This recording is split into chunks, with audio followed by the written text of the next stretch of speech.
I&I. Ghetto Rasta family. Ghetto Rasta Locks, we're back again. We finally made it to part 3, Monopoly. If you have not seen the first 2, please go back so we can make it all connect. You need the first 2 to understand the third. It is a sequence. You know what I'm saying? It is a saga. I'm going to try to start doing sagas and then have a break from the sagas and then kind of keeping that pattern. I don't want things to be always so serious that we think that we can't enjoy life, okay? So after this, we will have a break and just kind of enjoy, you know what I'm saying, something lighter and more, you know what I'm saying, relaxed. Those things are needed. This shade, this stuff feel weird. I ain't shaved in over a year. My hair don't grow, so this stuff feel weird. So you might see me doing this a little bit more. That's crazy. I still feel weird to even see it on camera. Anyway, Monopoly Part 3. Again, welcome back. It's your first time. Please give it a chance, but go back and see Monopoly Part 3. Well, Monopoly Part 1, I apologize, to get here. Check out the channel. Share, like, subscribe. Tap in, hit that notification bell. It is a lot of information that is shared on here that I urge y'all to understand and take in. It is a man's mental health channel, but women are welcome to it because we don't talk against nobody. We just focus on getting betterment. And a lot of videos, honestly, I'm actually giving women a lot of praise. And a lot of children a lot of praise because that's what we're doing it for. It's always the village that we're focusing on, but we have to understand to break down the village at its lowest peak. Well, at its lowest peak ain't that phrase, but at its lowest point to get back to the right thing, okay? So let's try to tap into it and see how it go. I do write notes. If you don't know, I'm going to say it every time. So you'll see me looking down. And then I comment and we'll have discussions with each other. Share, share, share, share, share. Subscribe, subscribe, subscribe. There's a lot of things that needs to be talked about, okay? So, I&I, Rastafari, we're centered, we're locked in. Mind, spirit, body, heart. There you go. Monopoly Part 3. Housing is survival, property is chess. On the board. Welcome back, or welcome. If it's your first time, go to the first one. Monopoly 1. We're here. Part 3. The first Monopoly, we talked about jail, rent, food, men's mental health.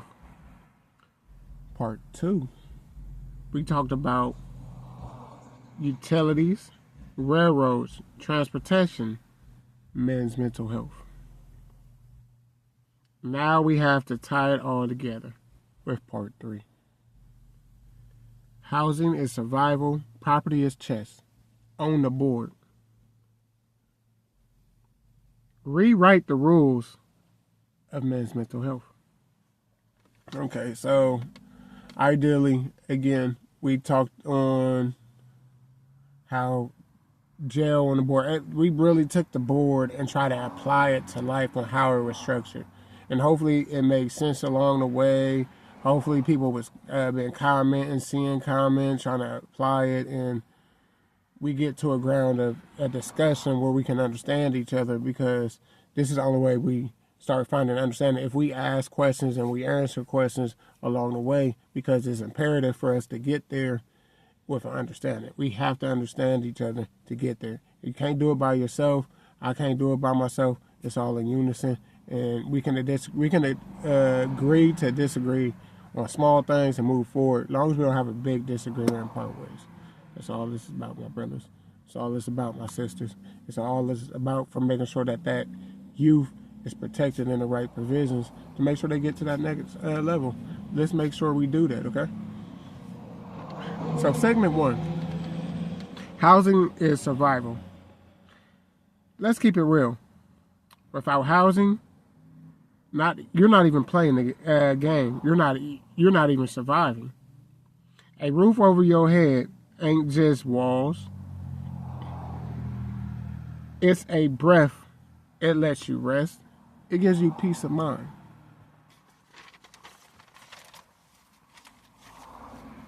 When you don't got shelter, every little thing becomes a fight. When you got to sleep, when you get to sleep an hour, you got to stay. When you sleep only an hour, you got to stay safe. How are you going to focus? So I say a lot of people who don't know, a lot of people who are homeless, like on the streets, homeless. They don't sleep much as people assume. They just sleep. They close their eyes and try to rest their body. But a lot of them don't get to sleep much because you got to be on guard. You got to try to catch much people walking near you, by you as possible. They're always on guard all the time. So when you're talking about a survival trait that's not natural, that's not a natural survival way to be, and you can't really get a relaxation, or you can't really be too comfortable in a lot of ways. And this video isn't, again, to talk negative content, so this is not, it's about to focus on that. But it just, honestly, people who are unfortunately going through this misfortune and they don't even have a roof over their head in some sort of sense, they are down to the roots of like what it looks like to have almost nothing and try to keep going day by day. So we got to learn to count our blessings and see that. But something about having a roof over your head gives you a sort of breath. It gives you, even if it's just a hot moment, you got to, okay, I can close this door ideally, and no one's supposed to come through it, ideally. You see what I'm saying? Because we're supposed to be honest people, ideally. When a man is stuck in that fight, his mental health gets hit the hardest. Depression starts when stability is missing, or a mess. Some and many people live on the streets. Others live close to hotels, in hotels, cars, vans, day by day, place to place, or anyone who welcomes them. Place hopping, people who may have a group of friends where they be like, hey, can I stay here for a minute? Can I stay there for a minute? And they kind of room hop or house hop, however you want to say it. They really ain't got a stable place, but they may be able to have someone let them close the door and same thing. People who live in cars, people who, you know what I'm saying, live in hotels. These are real things, again, that people are really struggling with, definitely in today's economy. So this is why housing is survival, you know what I'm saying? It's a start to a survival, you know what I'm saying? It's like bare minimum, again. This doesn't make it easy. High rent, bills piling up, and this is frustrating. Sometimes it feels like the system is designed just to keep brothers down and on the edge, families down and on the edge. But here's the truth. You can't build people up on chaos. You can't build comfort when you don't know where it is. You can't rest your head when you don't know where you're going to wake it up at. So in that sense, you don't know where you're going to wake up, so you can't quite be like, I'm more at ease for the day. That is the basics to the game. So again, the basics of Monopoly is to own property or have a property. Renting a property is a form of having a property.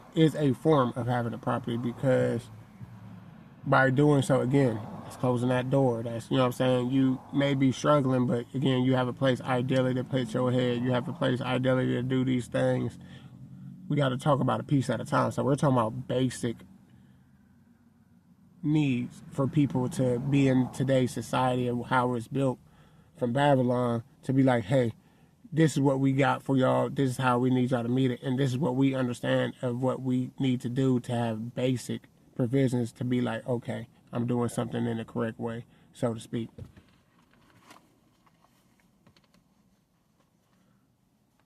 But surviving is not the same as living. And once you get a little stability, the whole game changes.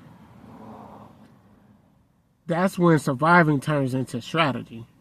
That's when property becomes chess. So what I say by that is, if we go from possibly renting a property, and stuff like that. So no longer are we talking about we're on the streets. Now we're renting, and we find a way to own. So now we're in ownership. Now you're talking about, okay, I'm starting to play a chessboard. We went from surviving to starting to figure out what chess is looking like. We ain't playing checkers. Checkers is, you know what I'm saying, we just try to figure out step by step. Chess is, you're thinking 5 steps ahead, depending on the piece that you're moving. You got to think in these different ways analytically to come up with a blueprint or an idea or something, some type of construct to get to that next level. So again, I'll say that last part. That's when survival turns into strategy. That's when property becomes chess. So this leads us into segment 2. No longer renting. Let's get property. Property is chess. After surviving comes strategy. Property, it ain't checkers, it's chess. See, once you are not just scrambling to survive, the game flips.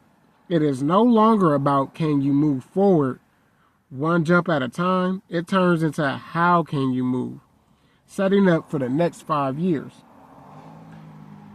When we got from rolling the dice to hope, moving by a high, from going to rolling the dice at a high risk price. This applies because we're no longer just being like, we're not no longer just doing a day by day or the month by month. We're starting to make sure we're almost watching somebody else roll the dice, and we like, okay, we're okay either way because we got this and we got this. Now we're starting to have their things to be able to set something up for the community, ourselves, or for that next.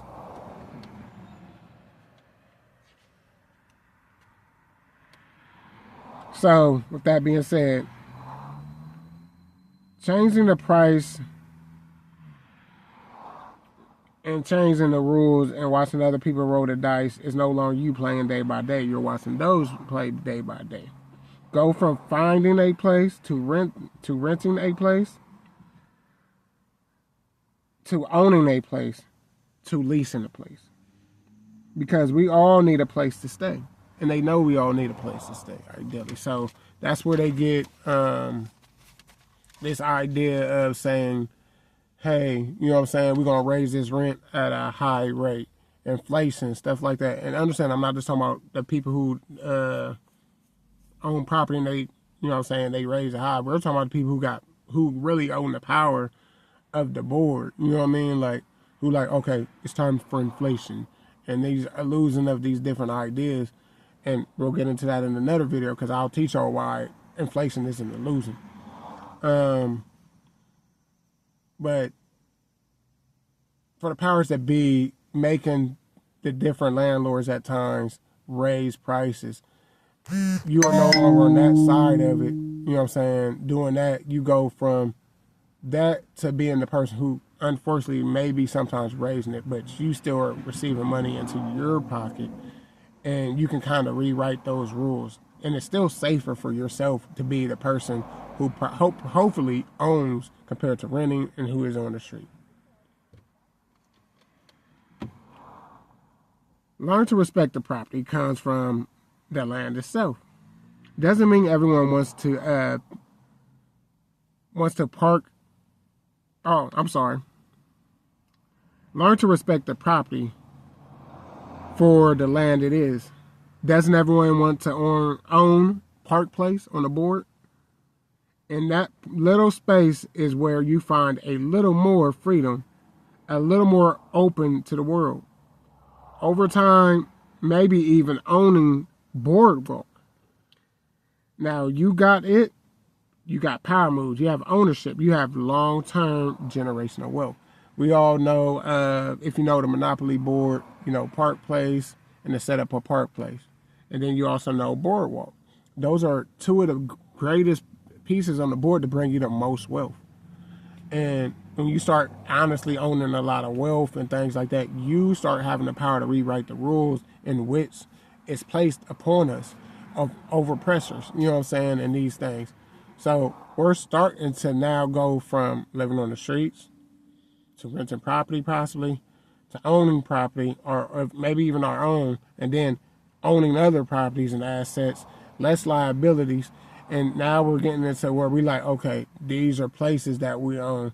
Now we can make sure we're good. Not only am I making sure that self is good or self family is good, I can make sure I can start possibly plugging into different networks to make sure everything equates and we're okay.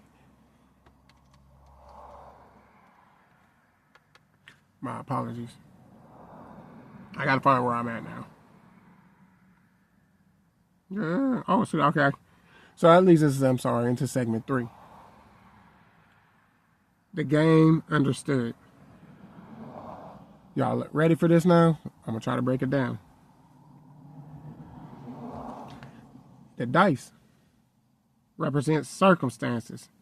We don't control the dice, but we control how we move after the dice are rolled. What I mean by that is, it's almost like you don't control where you're born in life. You don't control who, you know what I'm saying, how you grow up per se, so to speak. But after so long, we start to control our attitudes to things, our logic to things. We start applying ourselves different or not. We either let a lot of it control us and we don't go away from it, or we like, all right, I'm going to use this as focus and I'm going to go this way. So the dice is circumstance. You know what I'm saying? You taking a risk anytime, you know what I'm saying? And you don't know what it's coming from. Again, it's the cards that you're dealt and what you're going to do with it. The board, life, community. The board is the way we walk the walk itself. Same place, different outcomes, depending on how we land. Basically, the different backgrounds in the world and everything like that. That's the world, period. The board is the world. You know what I'm saying? Dice is circumstance, the board is the world. You know what I'm saying? And depending on where, you know what I'm saying, this and that is, we all start at birth of some sort. And then just depending on the different backgrounds and everything, we still playing on this board in a sense to be able to have these different things. Some have a better one, others don't. But how we get to that, you know what I'm saying, it's a lot of mindset. Properties, stability, ownership. Even small corners like the railroads give leverage. Properties, the things you can claim for yourself, housing, education, family, spiritual grounding. So once you start obtaining properties and things like that, you get the freedom of, typically, ideally, making sure that family is okay. You can educate them and give them wisdom and give them knowledge to these different things. And you can start making sure that it hopefully either goes from, let's say, you flip your money 5 times. If you do it ideally, you want the next generation to flip it 10 times over. You see what I'm saying? You want that to just do nothing but grow. And some, you know what I'm saying, just to keep the family moving forward or the community moving forward and whatever that way looks. So that's what the properties represent. Rent, cost of survival. If you don't rent, you always paying somebody. Well, when you rent, I should say, that was a miswrite. When you rent, you're always paying somebody else just to move forward. So it's the representation of, per se, you're walking the board. Every step you're going, in a sense, you live month to month, day to day, you're trying to figure it out. Monopoly. Generational advantage. The game changes when you control a whole color set on a board. That's legacy. Monopoly. Passing something down. Property, wisdom, peace. Exactly kind of what I just explained. So it's kind of starting to connect. As you see, the whole board is life. Jail. Mental, emotional box. Some brothers, sisters ain't in prison, but yet still are locked up. Mentally, spiritually. Jail equals trauma, addiction, and shame circles. And what I mean by that is judgment. And trust me, it's a lot of people who went to prison who skyrocketed, doing way better than a lot of people. Some of the most educated people who went to jail and prison. It's not dissing them. This is not that. This is not that type of video. I'm not doing that. But what I'm saying is how society is built to view them, and a lot of things to go against them. They don't come out and can get the best paying jobs. They technically supposed to get the worst paying jobs. They're technically not supposed to see a lot of resources. So is that an unfair advantage to them? Yes. You know what I mean? So if they don't fight it in certain ways, you know what I'm saying, it can lead to different things where a lot of them end up being in the worst spot. They doing the same crimes and not, you know what I'm saying, to get over. You know what I'm saying? They may tell them they got to pay a certain amount of money, knowing they can't pay it with the ways that they may or may not be making. But they be like, oh yeah, you still got to have this amount of money by this time. They be like, but you know I'm working here. How does that make sense logically? We don't know, but we want our money. So now you're in a cycle of breaking the law to get the money. But then when you break the law to get the money, if you get caught, you back in the same thing. See what I'm saying?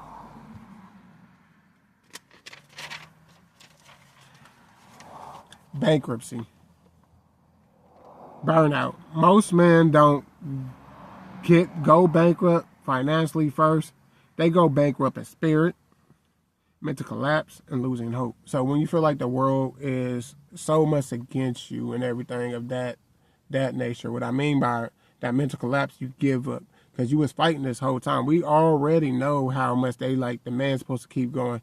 A man ain't supposed to break down. A man ain't supposed to, you know what I'm saying, never stop. He's supposed to be the backbone and keep going to everything. He's supposed to be that protector. So when you have all that weight and then it's like it becomes too much, what do you do? So once you get to a point where you starting to, like, everybody's feeling, because the effects of it is affecting everybody. So now you're like, okay, these notices are coming in. Final notice, eviction notice, and you're starting to panic. You're like, what can I do about this? Man, a lot of men lose it because they like, I didn't fail for myself. I fell for typically my family, my community, people who raised me. You know what I'm saying? So it's a tumble because men think like crazy. So do women, but we deny on how much men think. You know what I'm saying? We don't deny how much women think. You know what I'm saying? We deny how emotional men really feel. You know what I'm saying? We deny men's logic. So all these things are denied. So how much more do you think it echoes in that man's head when something is going wrong? It amplifies. He's hearing it from the world, but who do you think he's with 24/7? Himself. So he's going to be his own biggest critic. So once that's in play, a lot of men lose it. They go bankrupt and go crazy in their mind, and then the rest of it just takes them. That's just added on stress. Free parking. Temporary rest. Free parking feels good, but it doesn't advance you. Free parking is a distraction and numbing out. What I mean by free parking, it's a way, whatever we decide to do to possibly numb any type of pain, instead of learning how to process it. It's why sometimes people are taken too soon. It's sometimes why the village is no longer the village. You know what I'm saying? All these ways that we refer to free parking it's just that temporary hoosah. But once that hoosah moment is gone, you right back in the battle. And depending on how long you was in that hoosah moment, it could be worse. So with these things, it just takes us away. So we have to learn the board and what the board stands for to make sure we move forward in the correct way. Because we have to learn the rules that they created, because they had the rules for so long. And if they had the rules for so long, don't we got to whack it back against them? They took the rules and whacked it. Closing. If we understand, and I said understand on purpose, because you should not understand. So, in closing, if we understand, no, overstand this, because we overstand what they're telling us. We can flip the game. If you haven't followed this part 3 series, you need to really go back, find out the board, and understand, Rasta family, I thank you for walking with this with me. Now comment, I ask you, how did this series or saga make you feel? This is my first time trying this, but I really want to try to do something a little different and come up with different constructs and ideas and be transparent as I can. And you can tell me certain things that possibly can help us out moving forward. It's always about moving forward in the correct way. We always got to keep trying. It's always about doing the better for the next generation in our village. It's always the community. It's always the community. And hopefully I made Monopoly make sense to life structure. So bless up. I&I, one love. Praise Jah for who I am. I'm an American-born Rastafarian converted. So believe God, give God, and always love everyone. One love is all love. And hate nobody. Judge character. Put feet to the brimstone. Don't hate a Pacific group. We got to stop that. One love. Peace. Got a Rasta locks.